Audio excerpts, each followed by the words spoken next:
Salam, welcome back everyone. We are currently reading about the various different forms of fitna, if you will, that developed between Imam Ali alayhi salam and Muawiyah during Imam Ali's caliphate.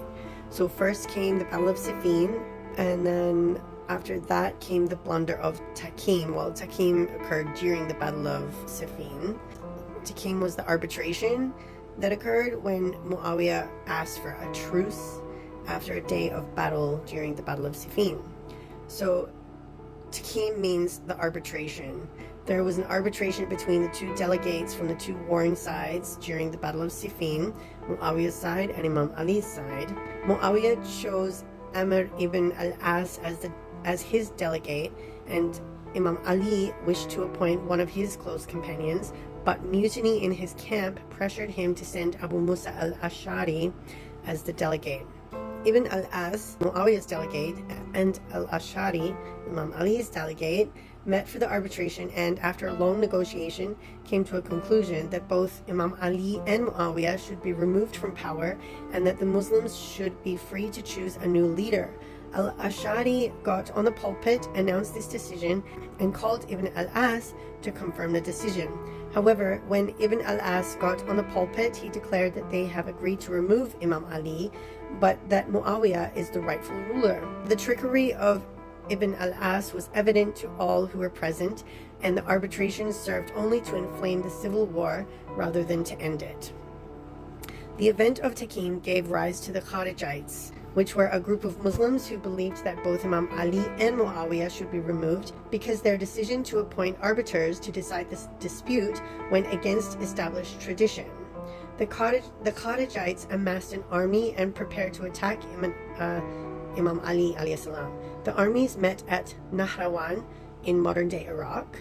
Although Imam Ali alayhi salam was victorious in the battle, the remnants of the Kharijites would continue to cause trouble and would ultimately succeed in assassinating Imam Ali alayhi salam. Finally, Imam Ali alayhi salam was assassinated while leading the prayers in the Grand Mosque at Kufa. The seeds of the assassination were laid by the event of Teim, arbitration, and they came to fruition on the 40th year of Al-Hijrah. This was all as he tried to implant in the hearts and minds of the people in the Islamic principles in politics and governance. After the death of Imam Ali alayhi salam, the Muslim nation pledged its allegiance to his son Imam Hussain ibn Ali alayhi salam, the first grandson of the Prophet Muhammad, peace be upon him and his family, and for the Shia, our second Imam after Imam Ali alayhi salam. But Imam Hassan's tenure over the Muslim nation did not last more than a few months. It was around 7 months. A few months replete with conspiracy and treachery on the part of opportunists and ingrates. Treachery against Imam Hussain reached the point of danger to his life. There is at least one documented assassination attempt on Imam Hussain alayhi salam before his peace treaty with Muawiyah. Finding circumstances the way they were, Imam Hussain saw no choice but to forgo political power in order to avert a bloody civil war that would annihilate his supporters without any conceivable victory to be had in the short or long term. Muawiyah grasped the reins of power.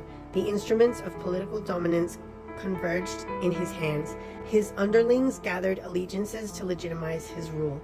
Thus began the Umayyad dynasty in the 41st year Al-Hijrah. Next chapter, the policies of Muawiyah. The policies and administration of Imam Ali and his views on the role and responsibilities of the ruler were always a threat to Muawiyah and his cronies.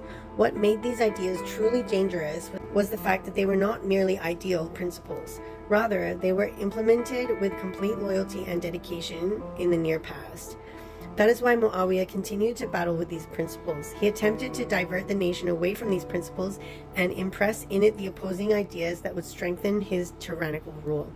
Thus, his policies were aimed at decimating any hopes for freedom or aspiration for a greater life within the Muslim nation. Muawiyah's policies had three primary focal points: terror and starvation, rekindling and exploiting tribal tendencies, and using the name of religion to maintain power and quell any revolution. By this, Muawiyah attempted to douse the flames of liberty and subdue the spirit of humanity within the Muslim nation. After all, these tendencies posed a great threat for any ruler that swayed away from from the teachings of Islam. Muawiyah engaged in tactics of terror, murder, and starvation against whoever disagreed with him from within the Muslim nation. A brief look into history will prove to us this fact. One of Muawiyah's commanding officers, Sufyan ibn Auf al-Khamidi, narrates the following in the books of history. Muawiyah summoned me one day and said, "I will send with you an army vast in numbers, filled with capable and brutal men. Head towards the Euphrates until you reach the town of Hit." Hit is a town on the banks of the Euphrates River in western modern-day Iraq. Place the town under siege. If you find any soldiers, attack them. If not, continue your raid towards Anbar. These raids will terrify the people of Iraq. It will please whoever amongst them leaning towards our rule. Whoever fears what is to come will pledge allegiance to us. Kill whoever you find who does not share your opinions. Bring any town on the way to ruin. Take the villagers' property, and that is more torturous than death. So he ruled by fear.